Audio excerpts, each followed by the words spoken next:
This is a review of 12 Minutes, an interactive thriller about a man trapped in a time loop featuring James McAvoy, Daisy Ridley, and Willem Dafoe. Apologies if I mispronounced those names. The developer was Luis Antonio, publisher Annapurna Interactive. Apologies if I mispronounced those names again.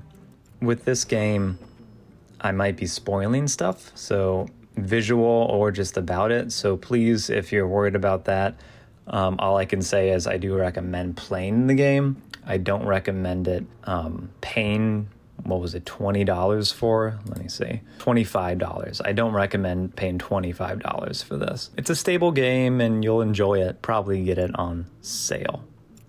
This is a review by Jimmy on Steam. Here we go. 12 Minutes starts off as a brilliant game that becomes difficult to recommend playing because of how hard it trips over itself in the final moments. The first half of the experience is filled with an awesome sense of discovery and mystery. The story elements are being laid out for the player, and there's a real sense of open-ended freedom. The story revolves around a man stuck in a time loop, his wife, and a mysterious cop. The dynamics that play out between these characters and the room they are staged in is a real treat to see unfold at the start. So many things change depending on what the player chooses to do, and this is where the real height of the game is. It feels open-ended, and figuring out how to advance the story comes with a truly rewarding feeling. After experiencing several loops, however, the game very quickly starts to crumble. The player is simply punished for experimenting. There is no checkpoint system, and you can only skip dialogue one line at a time.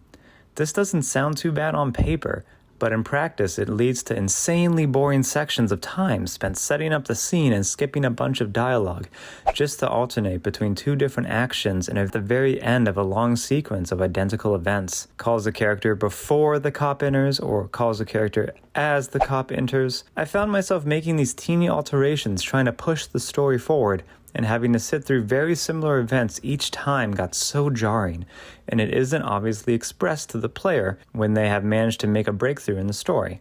The game relies on the player hitting very specific sequences of dialogue and in very specific moments that aren't always obviously or reasonably related to the story unfolding, and it results in the player setting up lots of the same scenarios just to see if anything has changed. Only after completing the game is it obvious just how few the number of events and loops needed to reach the finish actually are. This is because while playing the game, it is very hard to discern what the overall goal of the game actually is.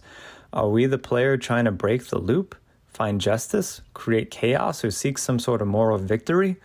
The lack of a clear direction in what actually results in breaking the loop makes striving for a goal kind of difficult. There are several endings, but ultimately the game never feels like it properly ends. It's worth noting that the game builds a really nice tension and sets up a lot of questions that the player wants answered, only to crush all of that with a really big plot-breaking twist. The twist was crazy, but makes any chance of a cohesive story end in a total joke. Overall, though, I do recommend the game because of its unique presentation, incredible voice acting, and great and simple gameplay elements. I really enjoyed the game. The first half is especially excellent, but don't expect this game to somehow avoid the limitations that it has set upon itself. The only thing I would disagree with is the plot twist. I thought that was very well done, and it really brought everything in a circle, so to speak, as well. All right, thanks for watching. Cheers.